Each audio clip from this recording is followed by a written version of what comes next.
This is Monday School. It's Wally's take on what he learned at church. Or at least the parts he understood. So we were looking at Psalm 23. That's that verse that says, "The Lord is my shepherd."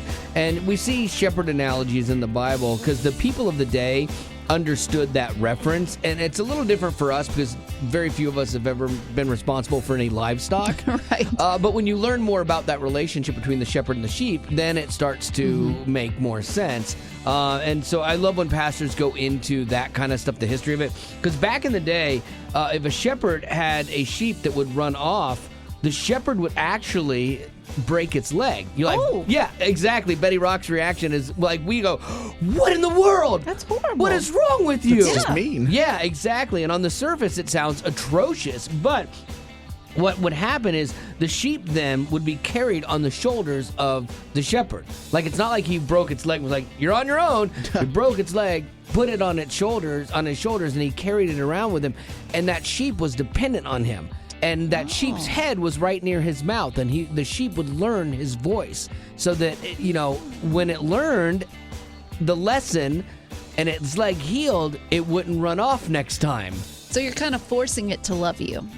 Okay, not really the point. It's That's not? Yeah, that's no. not how parables usually go. You totally missed the point Sorry, of that. okay. No. I'm trying to follow. So basically, it's like you learn to hear the shepherd's voice in the hard times. That's the point. Because think about it. The last really hard time you went through, did your faith grow?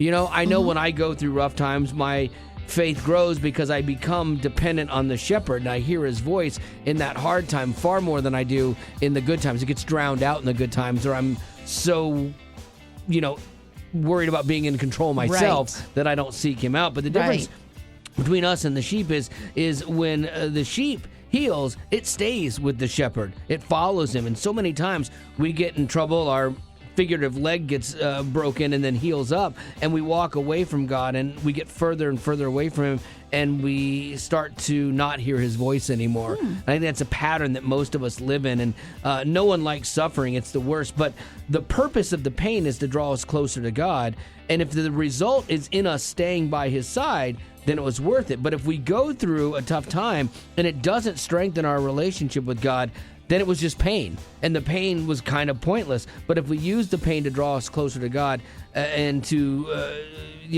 be with him, then our pain has a purpose. So there you I go. like that analogy. Yeah, thank you. I mean, I don't like the idea of breaking an innocent animal's leg. Sure. But other than that, But again, different time. Like, we Yes, didn't understand yes. that. PETA would lose their minds over that one, but a different time, but still a good analogy.